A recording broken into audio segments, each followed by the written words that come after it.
17-year-old Janil Champaneria from Vadodara, Gujarat has developed a new canopy safety technology for fighter aircraft.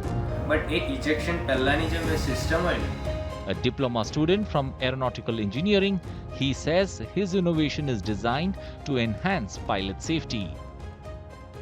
He was inspired after reading the report of a fighter jet crash, during which he identified a technical flaw in the aircraft's cockpit canopy system.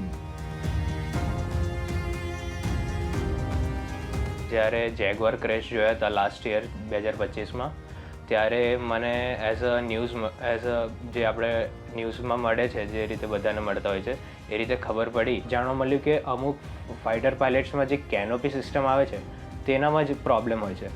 સો મેં મારી જાતે રીતે થોડું કેનોપીનું research કર્યું, એના વિશે જાણ્યું, ત્યારે ખબર પડી કે એનામાં જ એક ઇશ્યુ હતો જેના થ્રુ આપણા ફાઇટર પાયલટ્સનો એઝ અ ડેથ થઈ ગયું છે.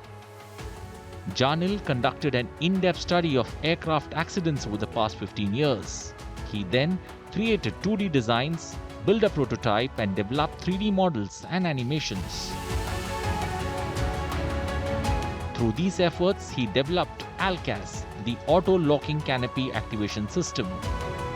He has also successfully filed a defense utility patent and design registration for ALCAS. His remarkable achievement has been recognized by the India Book of Records. મેં as a mechanical system બનાવી છે, auto locking mechanical system, કે જે canopy જે present છે જ્યારે pilot એક critical situation આવે, ઇમરજન્સી સિચ્યુએશન આવે ત્યારે એને એઝ અ ઇજેક્શન સિસ્ટમ રીતે પેરાશૂટથી લેન્ડ થવાનું હોય છે. બટ એ પેરાશૂટથી લેન્ડ થતાં પહેલાં જે ગ્લાસ ટાઈપનું જે સ્ટ્રક્ચર હોય છે કેનોપી જેને આપણે કહીએ તેને લોક હોવું જરૂરી છે. ઇફ જો એ લોક ના હોય તો એ આપણે એઝ અ કાં તો એ ઇજેક્ટ ના કરી શકતા હોય. એના માટે આપણી પાસે અત્યારે એરક્રાફ્ટમાં 3 સિસ્ટમ પ્રેઝન્ટ છે, ઇલેક્ટ્રિકલ, પાવર અને હાઇડ્રોલિક, પણ તે હોવા છતાં બી એકદમ ઓપન નહીં થતું. સો એના માટે જ અમે એક બેકઅપ સિસ્ટમ બનાવી છે જેનું નેમ છે ALCAS, auto locking canopy activation system. Janil represented his project among innovators from across the country at a national hackathon. He is now collaborating technically with DRDO with the aim of implementing this technology in the Indian Air Force.